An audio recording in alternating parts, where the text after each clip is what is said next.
another government that Orwell imagined. At the command of internet-driven signals, people everywhere in the world have been willing to abandon the concerns and safeguards of privacy, developed painstakingly throughout human history, for the convenience of plucking that perfect item off a virtual shelf and paying for it without looking up from their devices.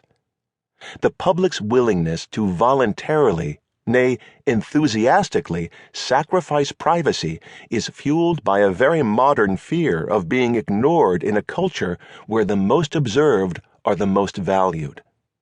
Just consider Yelp and Facebook, two exemplary manifestations of internet culture and commerce.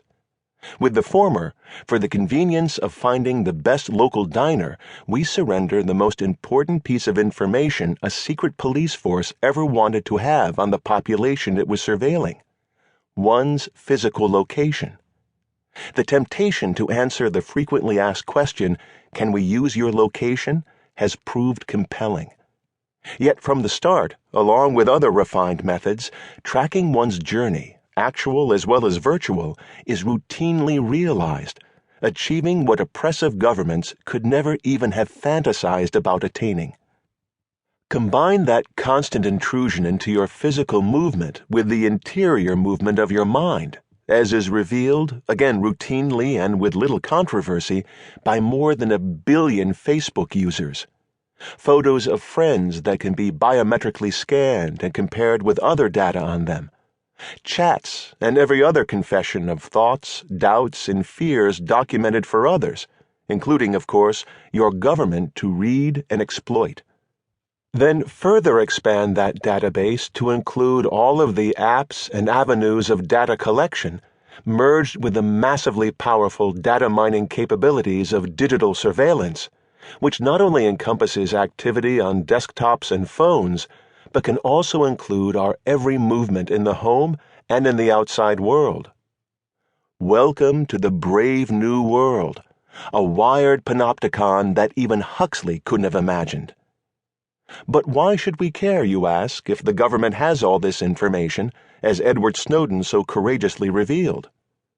One oft-used argument for keeping the private and public sector surveillance state intact was famously forwarded by Google CEO Eric Schmidt.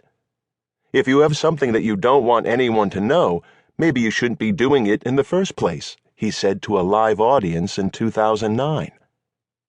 But consider the original import of that sentiment. It assumes a stance on the part of the citizen that, on its face, spells the end of any hope of a just and effective representative democracy. The peril to democracy highlighted by both Huxley and Orwell was one of self-censorship as the norm in a totalitarian culture, one that denies the possibility of the unobserved moment. In the eyes of the original American revolutionaries who gave us the constitutional restraints on the power of the state, the unobserved moment was essential to their bold new experiment. The concept of the Fourth Amendment was born in English common law, asserting that even the poorest peasant should enjoy the sovereignty of the home as a refuge from the power of the king, even a good king. During the past decade, the power of corporations exploiting the data we wittingly or in ignorance provide to the data miners, even in those rare instances when it is fully transparent, has been acceptable to most because it was viewed inherently as a voluntary adjunct to consumerism. Privacy was traded for the convenience of shopping. The trade-off generally seemed harmless as long as it remained in the commercial sector.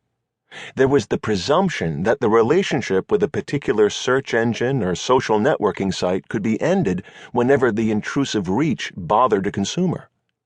However, that all too convenient assumption was rudely shattered with the leaks from Snowden. They revealed the previously unknown government agency vacuuming up and analyzing data privately collected by corporations like Google, Facebook, and Yahoo. This was alarming not just to U.S. consumers of those services, but more broadly to the denizens of a World Wide Web, who are the basis for Internet growth and profit. Suddenly, we learned of the significance of what in this book we refer to as the military intelligence